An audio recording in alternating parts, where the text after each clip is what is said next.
100න් වැඩි ලකුණු ප්‍රමාණයක් ගන්න පුළුවන් පාඩම් ටික තමයි චූටි කාලෙකින් වැඩි ලකුණු ප්‍රමාණයක් ගන්න පුළුවන් පාඩම් ටික තමයි ඔය මේ අපිට පාඩම් පිළිවෙල යනකොට අන්තිමට තියෙන පාඩම. හරිද? මයික්‍රෝ තමයි චූටියට ඉඳලා හරින ඉතින් වෛරස් පොඩිවට හිටියට මුළු ලෝකේ ඉන්න ජනගහණයෙන් ගොඩාක් මිනිස්සුયો හිතන තප්පරෙන් මරන්න පුළුවන් දෙයක් නේ. ඉතින් වෛරස් කියන්නේ ඉතින් මයික්‍රෝවට අදාළ වෛරස් ඉන්නවා, බැක්ටීරියා ඉන්නවා. අත්මක නම් ලියනකොට ඔයාලා කියනවා හරි මම නම් විද්‍යාත්මක නම හරියටම තිතර ලියලාව කියලා. තිතර ලියලාවට ඔයාලා ඉර ගහලා නැහැ. එතකොට ඔයාලා ලකුණු හම්බෙන්නේ නැහැ. ඒක තමයි බයොලොජි වල ඔයාලා ලකුණු නැත්තේ. ඉනි පාඩම ජීව විද්‍යාව හඳුනා දීම වගේ පාඩම කට පාඩම්. හරිද? හැබැයි අර ව්‍යවහාරික පාඩම මයික්‍රෝ වගේ වෙනකොට ඒක තියෙනව දන්නෙත් නැහැ, දැකලත් නැහැ, අහලත් නැහැ. ඒවා තිබ්බද? ඒවා හොඳට මතකයි. පොතත් මතකයි. පොතේ තියෙන පිටුවත් මතකයි. ඊට උඩ ඡේදෙත් මතකයි. ඊට පල්ලෙහා ඡේදෙත් මතකයි. ඒ දෙපැත්තේ තියෙන වචන දෙකත් මතකයි. හරි වචනේ මතක් වෙන්නේ නැහැ ළමයි. ඒක වෙනවා එක්සෑම් එකේදී මටත් වෙච්ච දෙයක්. ඉතින් හෙලෝ ළමයි ඔයාලට කොහොමද? ඔයාලා හැමෝම හොඳින් ඇති කියලා මම හිතනවා. අද මේ වීඩියෝ එක කරන්නේ මේ පාර A level ලියන නංගිල මල්ල වෙනුවෙන්. දැන් අගෝස්තු වල එක්සෑම් එක තියෙනවා කියලා ස්ථිර වෙලා තියෙන නිසා අපි තව මාස 5ක් වගේ තියෙන්නේ කියලා දන්නවා. ඉතින් මේ මාස 5 කොහොමද ටයිම් මැනේජ් කරගෙන හරියට වැඩවලට ફોකස් කරගෙන වැඩ ටික ගොඩ දාගන්න කියන එක ගැන තමයි මම අද මේ වීඩියෝ එකෙන් කතා කරන්න යන්නේ. ඒ වගේම විශේෂයෙන් අද මේ වීඩියෝ එකේදී කතා කරන්නේ බයෝ කියන සබ්ජෙක්ට් එක කොහොමද මාස 5කින් A එකක් දාගන්නේ කියන එක. ෆේල් මට්ටමේ හිටියත් මාස 5කින් කොහොමද බයෝ වලට A එකක් ගන්න කියන එක ගැන තමයි මම අද කතා කරන්නේ. ඇත්තටම එහෙම කරන්න හේතුව තමයි ළමයි බයෝ වලට ලංකාවේ A නැහැ. සාමාන්‍යයෙන් 3% වගේ ප්‍රමාණයක් තමයි බයෝ වලට A තියෙන්නේ. බයෝ වලට A අඩුයි. ඒකට හේතුව ඉතින් හැමෝම කියනවා බයෝ කියන්නේ කටපාඩම් සබ්ජෙක්ට් එකක් කියලා කියනවා. ගිරවා වගේ පුළුවන් නම් බයෝ ගොඩ දා ගන්න පුළුවන් කියනවා. ඉතින් මට අහන්න තියෙන්නේ බයෝ කටපාඩම් ගිරව සබ්ජෙක්ට් එකක් නම් ඇයි ළමයින්ට ඒ නැත්තේ කියන එක ගැන. මට බයෝට එකක් තියෙනවා. ඒක නිසා මම හිතනවා මට සුසුකමක් තියෙනවා ඔයාලට බයෝ කියන සබ්ජෙක්ට් එක ගැන කතා කරන්න. සහ YouTube එකේ ගත්තහම ෆිසික්ස්, කෙමිස්ට්‍රි වගේ සබ්ජෙක්ට් වලට කොහොමද මාස 5න් ගේමක් ගහගන්නේ, කොහොමද පාස් පේපර්ස් වලින් හරි විදිහට ඒ සබ්ජෙක්ට් වලට එකක් ගන්න කියලා කතා කරලා තිබ්බට මම දැක්කේ නෑ බයෝ ගැන කතා කරලා තියෙනවා. ඒකයි මම විශේෂයෙන් බයෝ ගැන කතා කරන්න හිතුවේ. බයෝවට මාස 5න් එකක් ගන්න පුළුවන්. ඔව් බයෝවට මාස 5න් එකක් ගන්න පුළුවන්. මාස 5 කියන්නේ බයෝවට එකක් ගන්න හොඳටම වැඩිත් එක්ක. හැබැයි හරියට වැඩ කරන ළමයෙකුට එහෙම නැතුව මේ නිකන් ඉන්න ළමයෙකුට කාලේ කාදාන විදිහට ඉන්න කෙනෙකුට නම් බයෝවට මාස 5න් එකක් ගන්න බෑ. මොකද කෙමිස්ට්‍රි සහ ෆිසික්ස් කියන අනිත් සබ්ජෙක්ට් දෙකක් තියෙන නිසා. බයෝ විතරක් තිබ්බනම් ඉතින් එහෙම අවුලක් නැහැ. වැඩි තව කන්ටෙන්ට් වැඩි තියෙනවා කෙමිස්ට්‍රි වල සහ ෆිසික්ස් වල. එතකොට ඒ හා සාපේක්ෂව ඊට වඩා වැඩියෙන් පාඩම් කරන්න දේවල් තියෙනවා බයොලොජි වල. තව කියන්න ඕන ළමයි බයෝ කියන්නේ අමාරු සබ්ජෙක්ට් එකක් නෙමෙයි.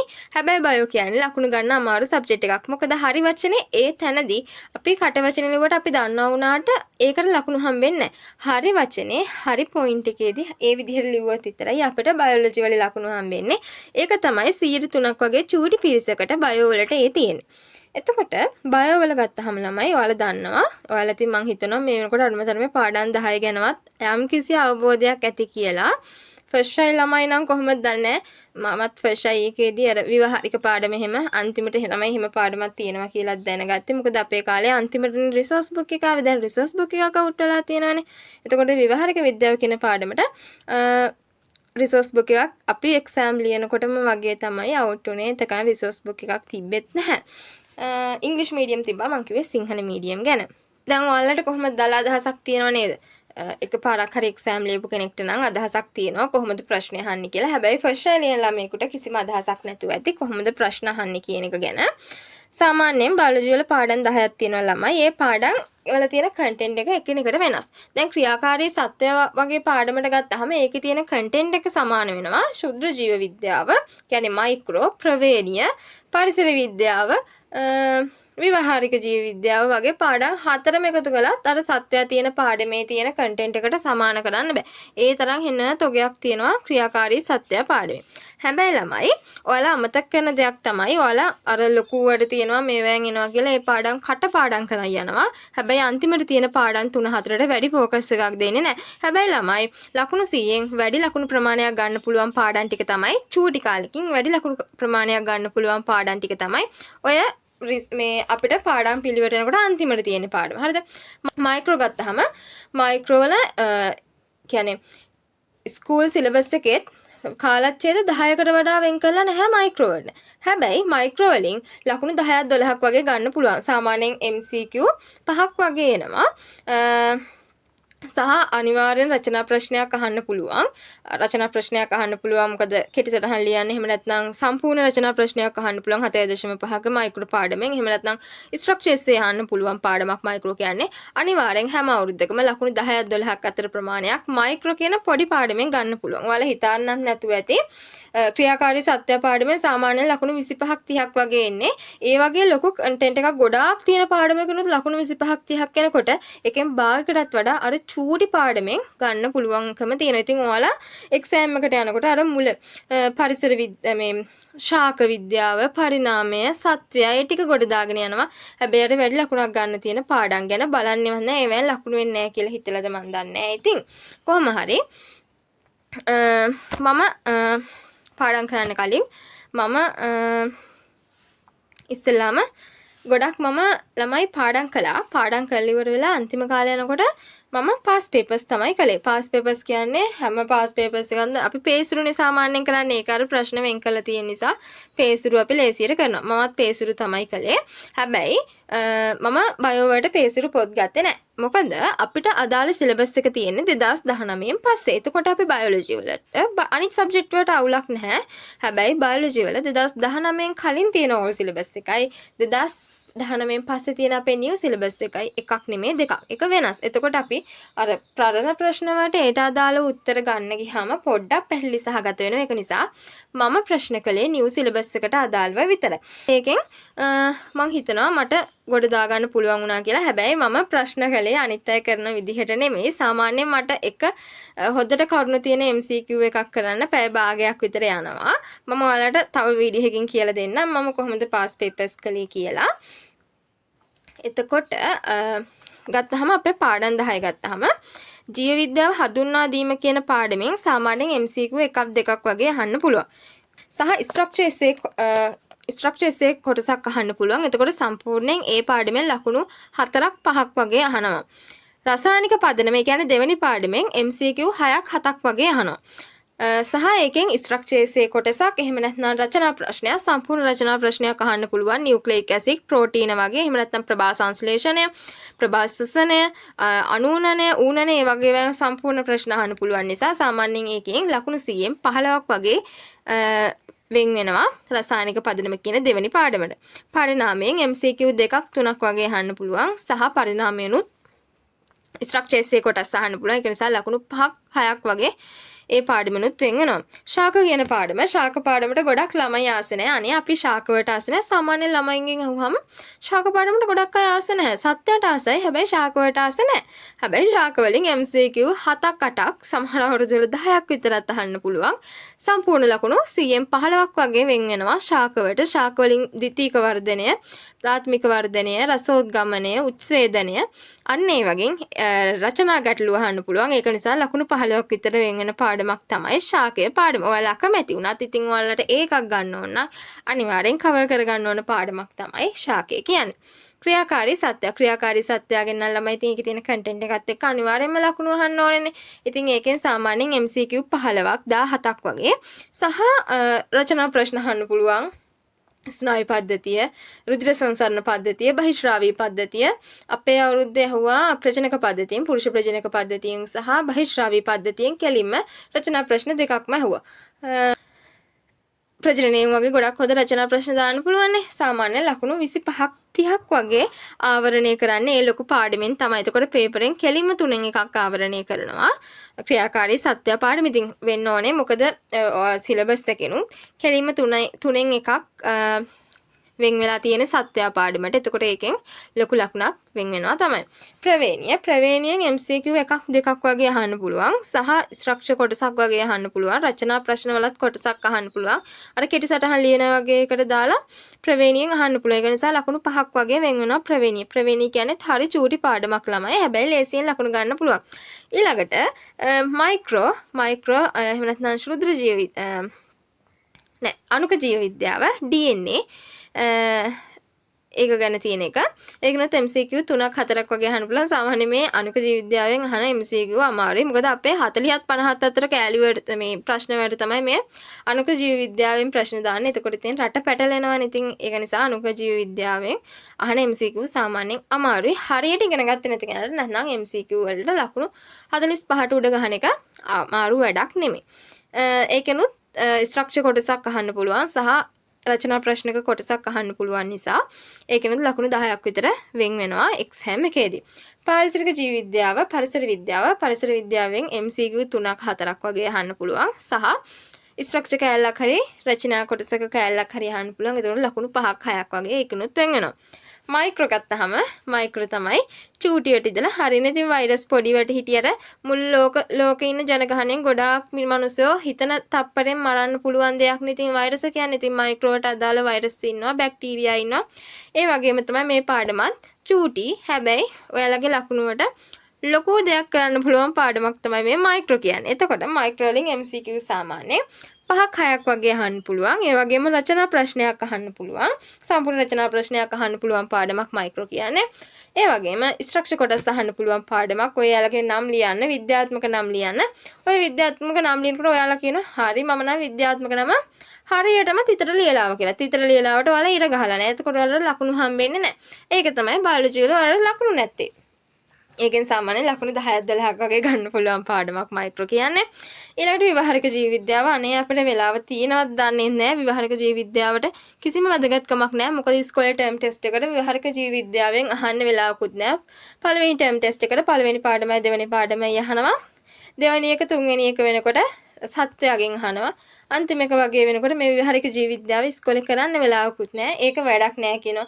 ඒක වැඩක් නැහැ ළමයි. ඒක වැඩක් තියෙන පාඩමක්. මොකද ඒකෙන් MCQ දෙකක් වගේ අහන්න පුළුවන් සහ රචනා ප්‍රශ්න කොටස් අහන්න පුළුවන්.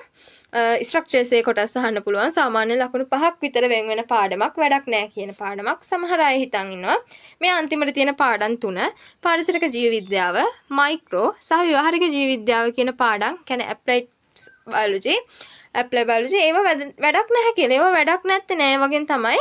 ඒ පාඩම් තුන ගත්තාම සාමාන්‍ය ලකුණු 20ක් විතර වෙන් වෙන පාඩම් තුනක්. හැබැයි ඒවා සමහර ළමයි පාඩම් කරන්නේ නැහැ, දන්නේත් නැහැ. අර අන්තිමට තියෙන නිසා අර අපි පොඩි කාලේ හිතන් ඉන්නවා වගේ අන්තිම පාඩම් වලින් ප්‍රශ්න අන්තිමට තියෙන්නේ ඕන නැති ඒවා වගේ කියලා නෑ. බයොලොජි වල මේ අන්තිමට තියෙන ටිකේ තමයි වැදගත්ම දේවල් ටික තියෙන්නේ. තේරුණාද? ඒ ටික තමයි පාඩම් වල ලකුණු බෙදෙන විදිහ. ඔයාලට එතකොට පාඩම් වල ලකුණු බෙදෙන විදිහ ගැන අදහසක් තිබ්බහම ඔයාලා දන්නවා දැන් මොන විදිහටද මොන පාඩමකටද අපි වැඩිපුර ફોකස් කරන්න ඕනේ කියන එක. අපේ ළමයින්ට වෙලා තියෙන ළමයි පළවෙනි පාඩම ජීව විද්‍යාව හඳුන්වා දීම වගේ පාඩම කට පාඩම්. හරිද? හැබැයි අර විවහාරික පාඩම මයික්‍රෝ වගේ වෙනකොට ඒක තියෙනව දන්නෙත් නැහැ, දැකලත් නැහැ, අහලත් නැහැ. ඒවත් තිබ්බද? ඒ වගේ එකක් එනවා එක්සෑම් එකට ගියහම. එක්සෑම් එකට ගියහම එනද තමයි ළමයි හරියට කියන්නේ මෙහෙමයි. ඔය එක්සෑම් එකට ගියහම ස්ට්‍රෙස් එකයි අපිට මතක තියෙන දේවලුත් මතක් වෙන්නේ නැති වගේ එකක් එනවනේ. දැන් මටත් උනා ස්ට්‍රක්චර් එක ලියනකොට තමයි ඔය ගොඩක් වෙන්නේ. එසේ එක ලියනකොට නම් ලියාගෙන යනවා. ස්ට්‍රක්චර් එක ලියනකොට දැන් හොඳට මතකයි. පොතත් මතකයි. ඒ පොතේ තියෙන පිටුවත් මතකයි. ඊට උඩ ඡේදෙත් මතකයි. ඊට පල්ලෙහා ඡේදෙත් මතකයි. ඒ දෙපැත්තේ තියෙන වචන දෙකත් මතකයි. හරි වචනේ මතක් වෙන්නේ නැහැ ළමයි. ඒක වෙනවා එක්සෑම් එකේදී. ඒක මටත් වෙච්ච දෙයක්. ඉතින් ඒකෝට මාර විදිහට ස්ට්‍රෙස් වෙනවා. හරිද? හැබැයි ඒක තියලා යන්නේ ඉස්සරහට. ඔයාලට විභාගේ සමහර ඒවා ළමයි පේපරේ දුන්නාට පස්සේ උත්තර මතක් වෙනවා ස්ට්‍රක්චර්ස් ඒවට. ඒ වගේ බයොලොජි පේපර් එකවත් අර වෙලා තියෙන්නේ ඔයාලට එක්සෑම් එක පටන් ගන්න බයෝ වලින්මනේ පළවෙනි දවසේම බයෝ තියෙනවා. ඉතින් එතකොට පොඩ්ඩක් ඉතින් බයයිත් වගේ අපිට කොච්චර නෑ කිව්වත් අර අන්තිම දැන් මාස 5ක් තියෙනකොහම මමත් ඒ කාලේ අපෝ තව මාස 5ක් තියෙනවානේ. මාස 5න් මොනවද කරන්න පුළුවන්? මාස 5 තව කල් තියෙනවානේ කියලා ඉන්නවා. හරිද? ඊට පස්සේ තව මාස 3ක් විතර ඉතුරු වෙනවා. අපෝ තව මාස 3ක් තියෙනවානේ.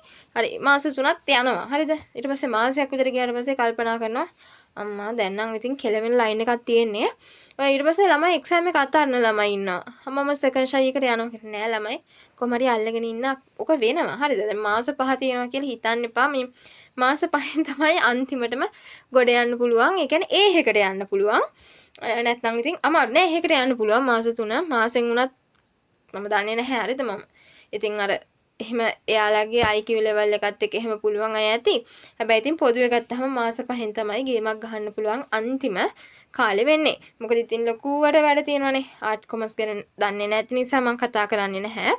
හැබැයි ඉතින් මම දන්නවා සයන්ස් මැත්ස් වලට නම් මාස 5ක් කියන්නේ ඔයාලට ගොඩ යන්න තියෙන අන්තිම chance එක මේ මාස 5න් තමයි ගේමක් ගහන්න පුළුවන්. ගේමක් ගහනවා නම් ඒ ගේමක් ගහනවා කියන්නේ නිකන් යන්නම් වලේ එක්සෑම් එකට S එකක් දාගන්න එක නෙමෙයි ළමයි මම කතා කරන්නේ. එක්සෑම් වලට ඒ තුනක් ගන්න එක ගැන තමයි මම මේ කතා කරන්නේ නැතුව S එකක් දාන එක ගැන නෙමෙයි කතා කරන්නේ. පාස් පේපර්ස් මම කිව්වා වගේ බයොලොජි වල නම් 2019 පස්සේ 2019 ඉඳන් පාස් පේපර්ස් කරන්න පටන් ගන්න ළමයි. ඊට කලින් ඒවා ඉඳන් කරන්න බෑ. ඔයාලට කරන්න පුළුවන් නම් ඔයාලට වෙලාව තියෙනවා නම් ගොඩක් වෙලාව තියෙනවා නම් ප්‍රශ්න ටික ගන්න. හැබැයි ඒ ප්‍රශ්න වලට නිව් සිලබස් එකට අදාළව උත්තර හොයන්න. එහෙම නැතුව අර පරණ සිලබස් එකේ උත්තර ගන්න හොයන්න යන්න එපා. ඒවා වෙනස්.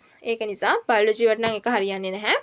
හැබැයි කෙමිස්ට්‍රි ෆිසික්ස් එක ගත්තාම කෙමිස්ට්‍රි ෆිසික්ස් වලට අවුරුදු 20ක් විතර පේසුරු පොත් ටික ගන්න. පේසුරු පොත්වල රචනා ප්‍රශ්න පාඩමෙන් පාඩමට වෙන් කරලා තියෙනවා.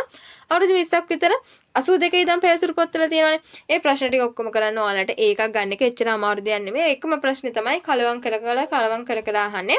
ඔයාලට මේ ප්‍රශ්න ටික හරියට කරන්නේ හරි විදිහට උත්තරේ විස්තරාත්මක උත්තර පත්‍රයේ පේසුරු වල විසඳලා තියෙනවා. ප්‍රොසෙස් එකේ පොත් ටිකත් හොයාගන්න. ඒ වගේ ගත්තහම ඔයාලට ෆිසික්ස් වලට පාස් පේපර්ස් වලින් අනිවාර්යෙන් ගේමක් ගහන්න පුළුවන්. කෙමිස්ට්‍රිත් එහෙමයි. වර්ගීකරණය කරපු පොත් ටික අරගෙන ප්‍රශ්නත් එක්ක අදාළව අවුරුදු 20ක 25ක වගේ කරනකොට ඔයාලට ඒ ප්‍රශ්න හුරුයි.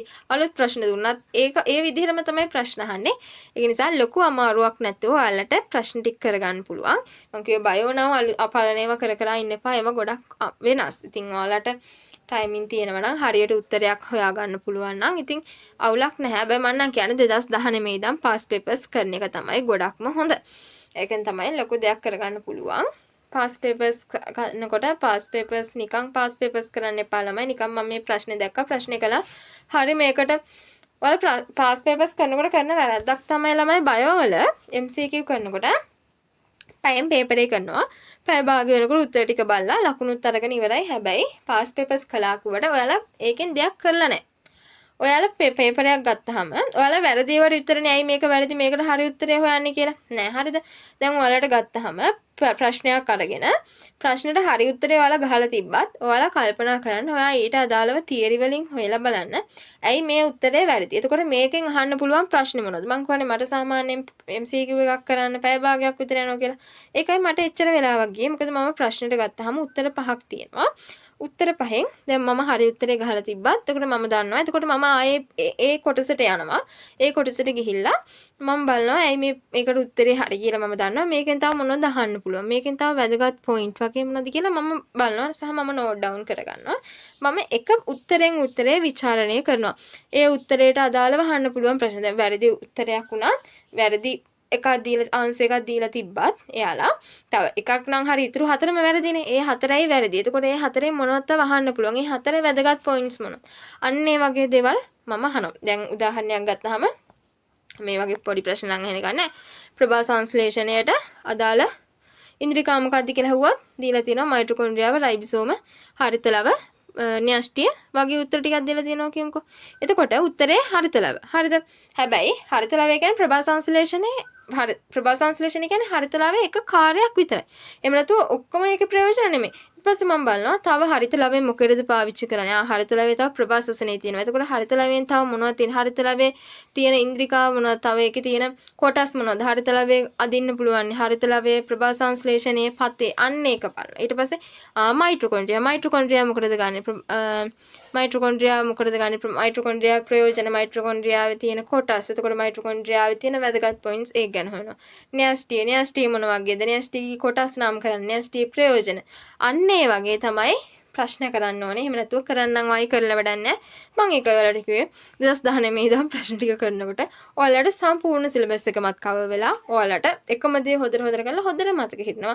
කැලීම ලකුණු MCQ 45කට වඩා ගහන එක ගේමක් නෙමෙයි. මගෙත් MCQ 48ක්ද කොහෙද තිබ්බා මට මතක විදිහට. ලකුණු MCQ 50න් 45 ගහන එක ගේමක් නෙමෙයි. MCQ වලින් තමයි ළමයි ගේම ගහන්න තියෙන එකම තැන. මොකද 50 ගෙඩි පිටින්නේ දෙන්නේ. අර ලකුණු 50ක්. ඒ 50න් ලකුණු 40ක්වත් ફોකස් කළා නැතුව රචනා පේපරේට රචනා සහ ස්ට්‍රක්චර් මොකද තිත්තටම බලනවා අපිට ওই වචන මතක නැහැ. එතකොට ලකුණු කැපෙන පොයින්ට් වැඩි. අපි කොච්චර හොදට ලිව්වා කිව්වත් MCQ එකෙන් තමයි බයෝ වලට ගේමක් ගහන්න වෙන්නේ. මොකද ලකුණු අඩු වෙන්නේ නැහැ. වැරදි ලකුණු වැරදුනත් අර හරියටම අපි උත්තරේ දන්නවා නම් අපිට ලකුණු ගන්න පුළුවන් ලකුණු 45ක් වගේ 45කට වැඩියෙන් ඔයාලා බයෝ වලට MCQ ගහලා තියෙනවා කියන්නේ ඔයාලට ඒකක් එන එක එනවා. ඒක නියතයි. හරිද? නියතයි කියන්නේ ඔයාලා අනිවාර්යෙන් 45කට බයෝ 45කට වැඩි වෙන්න බයෝ පේපරේ ලකුණු ගහ ගන්නවා කියන්නේ ඔයාලා හොඳට වැඩ කරලා තියෙනවා. ඔයාලට මතකයි. ඉතින් ඒක ඔයාලට බයෝ මේ රචනා පේපරෙත් එච්චර අමාරු වෙන්නේ නැහැ. ඒ ටික තමයි මට කියන්න තියෙන්නේ. ඔයාලට මම අර ඔයාලට වැඩි ස්කෝල වලින් කවර් කරෙන්නෙත් නැති පාඩම් ටික මොකද රිවිෂන් පටන් ගත්තට පස්සේ ඒවා පස්සේ යනවා මිසක් පේපර්ස් කරනවා මිසක් ඔයාලට අන්තිම පාඩම් ටික ගැන ફોකස් කරන්නේ නැහැනේ. ඔයාලට මටත් ඒ කාලේ තිබ්බ ප්‍රශ්න ඒවා කියන්නේ අර උගන්වන වෙලාවට සමහර ඩවුට් එනවනේ ඒ වගේ දේවල් වලට අදාළව මම ඔයාලට පොයින්ට්ස් ටිකක් විචාරය කියන්නේ ඔයාලට තේරෙන විදිහට දාන්නම්. ඔයාලා ඒවා බලන්න. සහ ඔයාලට මොනවා හරි අහන්න දේවල් තියෙනවා නම් අහන්න කමෙන්ට් කරලා හරි කොහොම හරි කියන්නේ මේ කමෙන්ට් එකක් දාන්න මම ඒකට රිප්ලයි එකක් දාන්නම්. සහ ඔයාලට තව निराකරණය කරන්න ඕන අදාළ පොයින්ට්ස් තියෙනවා නම් බයොලොජි වලට අදාළ ඔයාලට කෙරෙලා නැති පාඩම් තියෙනවා නම් සහ එක්සෑම් එකට කලින් කරගන්න ඕන පාඩම් වගේ තියෙනවා නම් කියන්න ළමයි මම මේ වෙලාවේ ෆ්‍රී. මොකද මගේ එක්සෑම් ඉවරයි යුනිවර්සිටි එකේ. ඊට පස්සේ දැන් මම මේ දවස්වල ෆ්‍රී එකේ ඉන්න නිසා මට ඔයාලට ඒකට උදව්වක් කරන්න පුළුවන්. ඊට පස්සේ මට ආයේ කැම්පස් පටන් ගත්තට පස්සේ ක්ලාස් උයි කැම්පස් එකේ වැඩයි එක්ක YouTube එකට වීඩියෝස් දාන්න මට වෙලාවක් නැති වෙනවා. ඒක නිසා මේ වෙලාවේ ඔයාලට මගෙන් ප්‍රයෝජනයක් ගන්න පුළුවන් නම් ඒක ගන්න. ඔයාලට අමාරු පාර්ට්ස් තියෙනවා නම් මොනවා හරි අහන්න සහ තව පාස් පේපර්ස් කරන ගැන එතකොට විභාගෙට කොහොමද ටයිම් මැනේජ් කරගන්නේ ඒ වගේ ගැන මට තව කියන්න බැරිුණ එක දෙයක් තමයි කොහොමද ටයිම් මැනේජ් කරගන්නේ කියලා. අපි උදේ ළමයි ඉඳ ගන්නවා අද නම් පැය 15ක් 20ක් පාඩම් කරනවා කියලා. මමත් එහෙම හිටපු කාලයක් තිබ්බා. මම පැය 15ක් 20ක් පාඩම් කරනවා කියලා ඉඳගත්තොත් ජීවිතේට කෙරෙන්නේ මෙච්චරක් විතර වැඩ ගොඩක් අරගෙන මෙච්චර චුට්ටක් තමයි වැඩ ගොඩක් වැඩ කෙරෙන්නේ නැහැ ළමයි. මේ අරක කරනවා මේක කරනවා හැමදේම බදාගෙන කරන්න බෑ. චුට්ට ඉස්සල්ලාම ඉඳ ගන්න පුටුවකින් මේසියස් කරලා තියාගන්න. ඉඳගෙන එක වැඩක් කරන්න පැයක් ફોකස් කරලා විනාඩි 5ක් 10ක් ෆ්‍රී එකේ ඉන්නේ වැඩේ ඉවර කළා. හරිද? ඊට පස්සේ තව වැඩක් පටන් ගන්න. අන්න එහෙම කරනකොට ඵලදායීව ඔයාලට අඩුම තරමේ ඵලදායී පැය 10ක් 15ක් දවසකට වැඩ කරගන්න පුළුවන්. එහෙම නැතුව කරන්නම් වාගේ වැඩ කරන්න එපා. පොත අතේ තියෙනවා. හැබැයි ගත පොත ළඟ හිත පොත ළඟ නැහැ. එතකොට වැඩ කරන්නේ නැහැ. අම්මලා තාත්තලාට පේන්නේ පැය 10ක් 20ක් දැන් කියන්නේ අපේ ළමයි පැය 10ක් 15 අපේ ළමයා නම් නිදාගන්නේ නැහැ. පැය 20ක් විතර පාඩම් කරනවා කියලා කිව්වට ළමයා අන්තිමට කැම්පස් පාස් වෙන්නේ නැහැ. ළමයා කරගෙන දෙයක්ුත් නැහැ. ළමයා කැම්පස් පාස් වුණේ නැත්නම් සබ්ජෙක්ට් පාස් වෙන්නේ නැහැ. ඉතින් වැඩක් නැහැ නේද? අම්මලා තාත්තලා කරන වියදම් වලට හරියන්න ඔයාලා අඩුම තරමේ හොඳ රිසල්ට් එකක්වත් දාන්න ඕනේ. මේ මිනිස්සුන්ට සතුටක් දෙන්නනේ. ඒක නිසා කරන වැඩේ හරියට කරන්න නිකන් තමන්ව රවට්ට ගන්න අනුන්ව රවට්ට ගන්න වැඩ කරන්න එපා. වැඩක් නෑ අපරාධ ඊට වඩා හොඳයි නිකන් ඉන්නවා. හරිද? නිකන් පුටුරත් කරන්න ඕනේ නෑනේ. ළමයි පාඩම් කරනවා කියලා එක්ක ෆෝන් ඔබනවා නැත්නම් මනෝ ගහනවා. ඉතින් ඔක වැඩක් නෑ. හරිද? ඵලදායීව වැඩ කළා. හොඳ ගේමක් ගහලා අනිවාර්යෙන් කැම්පස් එකකට සිලෙක්ට් වෙලා කැම්පස් නැතත් ඔයාලා කැමති දෙයක් කරන්න පුළුවන් වෙන්නේ කියලා විශ් කරනවා. එහෙනම් හැමෝටම සරණයි.